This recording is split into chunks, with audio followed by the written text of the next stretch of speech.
ஒரு வாசமில்லா கிளையின் மேல் நறுவாசமுள்ள பூவைப்பார், பூவாசம் அதிசயமே.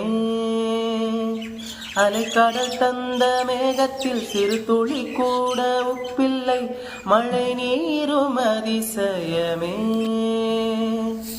மின்சாரம் இல்லாமல் மிதக்கின்ற தீபம் போல் மேனி கொண்ட மின்மினிகள் அதிசயமே. உடலுக்குள் எங்கே உயிருள்ளதென்பதும் உயிருக்குள் காதல் எங்குள்ளதென்பதும் நினைத்தால் நினைத்தால் அதிசயமே. கல் தோன்றி மண் தோன்றி கடல் தோன்றும் முன்னாலே உண்டான காதல் அதிசயம். 16 வயதான பருவத்தில் எல்லோர்க்கும் மலர்கின்ற காதல் அதிசயம்.